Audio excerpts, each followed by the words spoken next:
ಸರ್ಕಾರದಲ್ಲಿ ಮತ್ತೊಂದು ಸುತ್ತಿನ ಶಾಸಕ ವರ್ಸಸ್ ಸಚಿವರ ಸಂಘರ್ಷ ಶುರುವಾಗಿದೆ.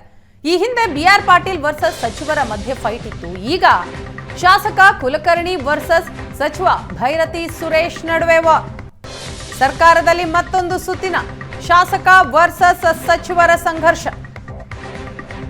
ನೀರು ಸರಬರಾಜು ಒಳಚರಂಡಿ ನಿಗಮ ಅಧ್ಯಕ್ಷ ಕುಲಕರ್ಣಿ, ನಗರಾಭಿವೃದ್ಧಿ ಸಚಿವ ಭೈರತಿ ಸುರೇಶ್ ಜೊತೆ ಭಿನ್ನಮತ ಇದೆ. ಟೆಂಡರ್ ವಿಚಾರದಲ್ಲಿ ಉಭಯ ನಾಯಕರ ನಡುವೆ ಈಗ ಭಿನ್ನಮತ ಶುರುವಾಗಿದೆ.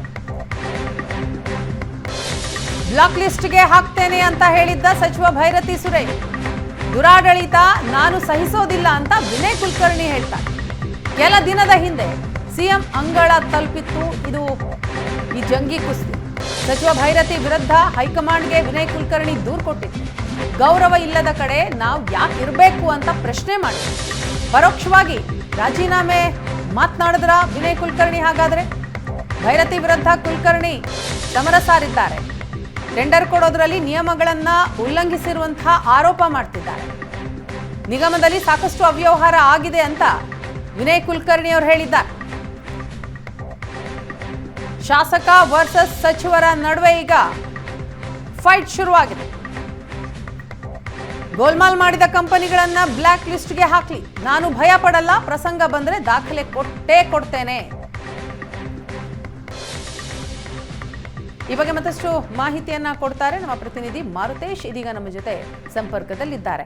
ಮಾರುತೇಶ್, ಏನಿದು ಸರ್ಕಾರದಲ್ಲಿ ಮತ್ತೊಂದು ಸುತ್ತಿನ ದಂಗಲ್ ಶುರುವಾಗಿರುವಂತದ್ದು? ಸಚಿವ ಭೈರತಿ ಸುರೇಶ್ ಹಾಗೂ ಶಾಸಕ ವಿನಯ್ ಕುಲಕರ್ಣಿ ನಡುವೆ ಏನಾಗಿದೆ, ಏನ್ ಆರೋಪ ಕೇಳಿ ಬರ್ತಾ ಇರುವಂತದ್ದು?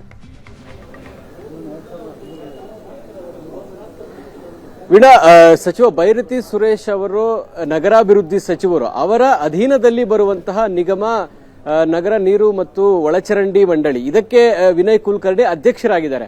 ಅಧ್ಯಕ್ಷರಾದ ಮೇಲೆ ಕೇವಲ ಒಂದು ಮೀಟಿಂಗ್ ಮಾತ್ರ ಅವರು ಮಾಡಿರುವಂತದ್ದು. ಮೀಟಿಂಗ್ ನಲ್ಲೂ ಕೂಡ ಸಚಿವರ ನಿರ್ದೇಶನದಂತೆ ಯಾವುದೇ ಫೈಲ್ ಇದ್ರೂ ಕೂಡ ಸಚಿವರ ಗಮನಕ್ಕೆ ಹೋಗಬೇಕು.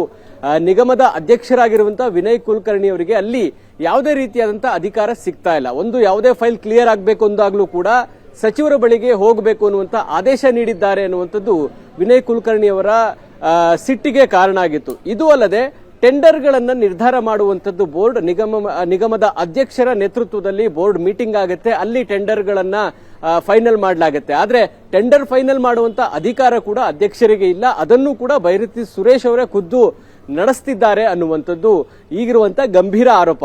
ಸೊ ಈ ವಿಚಾರವಾಗಿ ಅವರಿಬ್ಬರ ನಡುವೆ ಸಾಕಷ್ಟು ವೈಮನಸ್ಸುಗಳು ಏರ್ಪಟ್ಟಿತ್ತು. ಮುಖ್ಯಮಂತ್ರಿಗಳ ನೇತೃತ್ವದಲ್ಲಿ ವಿಧಾನಸೌಧದಲ್ಲಿ ಸಿಎಂ ಚೇಂಬರ್ನಲ್ಲೇ ಒಂದು ಸಭೆಯನ್ನು ಕೂಡ ಮಾಡಿದ್ರು. ಸಭೆಯಲ್ಲೂ ಕೂಡ ಇಬ್ಬರ ನಡುವಿನ ಜಗಳ ಕೈ ಮಿಲಾಯಿಸುವ ಹಂತಕ್ಕೂ ಕೂಡ ಹೋಗಿತ್ತು.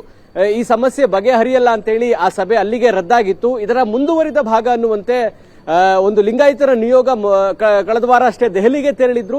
ಈ ವೇಳೆ ಹೈಕಮಾಂಡ್ಗೂ ಕೂಡ ವಿನಯ್ ಕುಲಕರ್ಣಿ ಅವರು ಸಚಿವ ಭೈರತಿ ಸುರೇಶ್ ಅವರ ನಡವಳಿಕೆ ಮತ್ತು ಇಲಾಖೆಯ ಕಾರ್ಯವೈಖರಿ ಬಗ್ಗೆ ಹಸ್ತಕ್ಷೇಪ ಮಾಡ್ತಾ ಇರುವಂತದ್ದಿರ್ಬೋದು, ಬೋರ್ಡ್ನಲ್ಲಿ ತಮ್ಮ ಕಾರ್ಯಗಳಿಗೂ ಕೂಡ ಅಡ್ಡಿಪಡಿಸ್ತಾ ಇರುವಂತದ್ದಿರ್ಬೋದು, ಈ ಎಲ್ಲಾ ವಿಚಾರಗಳನ್ನ ಹೈಕಮಾಂಡ್ ಗಮನಕ್ಕೂ ಕೂಡ ತಂದಿದ್ದಾರೆ.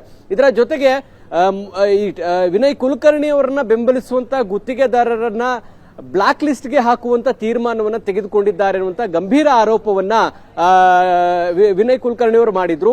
ಅದಕ್ಕೆ ಭೈರತಿ ಸುರೇಶ್ ತಿರುಗೇಟು ಕೊಡುವ ಹಾಗೆ ಯಾರು ತಪ್ಪು ಮಾಡಿರ್ತಾರೋ ಅವ್ರನ್ನ ಬ್ಲಾಕ್ ಲಿಸ್ಟ್ಗೆಲ್ಲ ಜೈಲಿಗೆ ಬೇಕಾದ್ರೂ ಕಳಿಸ್ತೀವಿ ಅನ್ನುವಂತಹ ಟೀಕೆಯನ್ನ ಮಾಡಿದ್ರು. ಹೀಗಾಗಿ ಈ ಹಿಂದೆ ಸರ್ಕಾರ ರಚನೆ ಆಗಿ ಕೆಲವೇ ದಿನಗಳಲ್ಲಿ ಶಾಸಕರು ಒಂದು ರೀತಿ ಬಂಡಾಯ ಎದ್ದಿದ್ರು. ಸಚಿವರ ವರ್ತನೆಗಳು ಸರಿ ಇಲ್ಲ, ಶಾಸಕರ ಬೇಡಿಕೆಗಳಿಗೆ ಕಿಮ್ಮತ್ತಿಲ್ಲ ಅನ್ನುವಂತ ಆರೋಪವನ್ನು ಮಾಡಿದ್ರು. ಬಿಆರ್ ಪಾಟೀಲ್ ನೇತೃತ್ವದಲ್ಲಿ ಪತ್ರವನ್ನು ಕೂಡ ಬರೆದಿದ್ರು ಮುಖ್ಯಮಂತ್ರಿಗಳಿಗೆ. ಅದರ ಪರಿಣಾಮವಾಗಿ ಶಾಸಕಾಂಗ ಪಕ್ಷದ ಸಭೆ ಕೂಡ ನಡಿಬೇಕಾಯ್ತು. ಈಗ ಮತ್ತೊಂದು ಸುತ್ತಿನ ಸಮರ ಅಂತ ಕಾಣಿಸ್ತಾ ಇದೆ. ವಿನಯ್ ಕುಲಕರ್ಣಿ ವರ್ಸಸ್ ಸಚಿವ ಭೈರತಿ ಸುರೇಶ್ ಅವರ ನಡುವೆ ಏರ್ಪಟ್ಟಿದೆ. ಇದನ್ನ ಹೇಗೆ ಹೈಕಮಾಂಡ್ ಬಗೆಹರಿಸುತ್ತೆ ಅಥವಾ ಮುಖ್ಯಮಂತ್ರಿಗಳ ನೇತೃತ್ವದಲ್ಲಿ ಏನಾದ್ರೂ ಇದನ್ನ ಸಮಾಧಾನ ಪಡಿಸುವಂತ ಪ್ರಯತ್ನ ಮಾಡ್ತಾರ ಅಂತ ಗೊತ್ತಿಲ್ಲ. ಕೇವಲ ಟೆಂಡರ್ ವಿಚಾರ ಅಲ್ಲ, ಇಡೀ ಬೋರ್ಡ್ ನಲ್ಲೇ ಸಾಕಷ್ಟು ದುರಾಡಳಿತ ಇದೆ ಅನ್ನುವಂತ ಗಂಭೀರ ಆರೋಪವನ್ನು ಕೂಡ ವಿನಯ್ ಕುಲಕರ್ಣಿ ಮಾಡಿದ್ದಾರೆ. ಜೊತೆಗೆ ಮುಂದಿನ ದಿನಗಳಲ್ಲಿ ಅದಕ್ಕೆ ಸಂಬಂಧಪಟ್ಟಾಗೆ ದಾಖಲೆಗಳ ಸಹಿತ ನಾನು ಉತ್ತರವನ್ನು ಕೂಡ ಕೊಡ್ತೀನಿ ಅನ್ನುವಂಥದ್ದನ್ನ ತಿಳಿಸಿದ್ದಾರೆ. ಹೀಗಾಗಿ ಇಲಾಖೆಯಲ್ಲಿ ಏನಾದ್ರೂ ಹಗರಣಗಳು ನಡೆದಿದಾವ ಅಥವಾ ಅವ್ಯವಹಾರಗಳು ನಡೆದಿದಾವ, ಅದರಲ್ಲಿ ಸಚಿವರ ಪಾತ್ರ ಏನು, ಈ ಎಲ್ಲಾ ವಿಚಾರಗಳು ಬಹಿರಂಗಗೊಳ್ಳಬೇಕಾಗುತ್ತೆ. ಜೊತೆಗೆ ಟೆಂಡರ್ ನೀಡುವಂತ ವಿಚಾರದಲ್ಲಿ ಸಾಕಷ್ಟು ನಿಯಮಗಳನ್ನ ಉಲ್ಲಂಘಿಸಿದ್ದಾರೆ ಅನ್ನುವಂತ ಆರೋಪಗಳು ಕೂಡ ಕೇಳಿ ಬಂದಿದ್ದಾವೆ. ಸೊ ಅದಕ್ಕೆ ಸಂಬಂಧಪಟ್ಟ ಹಾಗೆ ಏನೆಲ್ಲ ದಾಖಲೆಗಳನ್ನ ಹೈಕಮಾಂಡ್ಗೆ ವಿನಯ್ ಕುಲಕರ್ಣಿ ಅವರು ಒದಗಿಸಿದ್ದಾರೆ ಅನ್ನೋದು ಗೊತ್ತಿಲ್ಲ. ಸಮಯ ಸಂದರ್ಭ ಬಂದಾಗ ಅದನ್ನ ಬಹಿರಂಗಗೊಳಿಸ್ತೀನಿ ಅಂತ ಕೂಡ ಹೇಳಿದ್ದಾರೆ. ಜೊತೆಗೆ ನನಗೆ ಗೌರವ ಇಲ್ಲದೆ ಇರೋ ಕಡೆ ನಾನು ಇರೋದಿಲ್ಲ ಅನ್ನೋದ್ರ ಮೂಲಕ ಇದು ಮುಂದುವರಿದ್ರೆ ನಾನು ನಿಗಮ ಮಂಡಳಿ ಅಧ್ಯಕ್ಷ ಸ್ಥಾನಕ್ಕೋ ಅಥವಾ ಶಾಸಕ ಸ್ಥಾನಕ್ಕೆ ರಾಜೀನಾಮೆ ಕೊಡ್ತೀನೋ ಅನ್ನೋ ನಿಟ್ಟಿನಲ್ಲಿ ಅವರು ಮಾತನಾಡಿದ್ದಾರೆ. ಸೊ ಹೀಗಾಗಿ ಮುಖ್ಯಮಂತ್ರಿಗಳು ಇದನ್ನ ಮಧ್ಯಪ್ರವೇಶಿಸಿ ಸಮಸ್ಯೆಯನ್ನ ಬಗೆಹರಿಸ್ತಾರ ಅಂತ ನೋಡ್ಬೇಕಾಗಿದೆ. Veena, yes yes, thank you Marutesh ತಮ್ಮ ಮಾಹಿತಿಗಾಗಿ.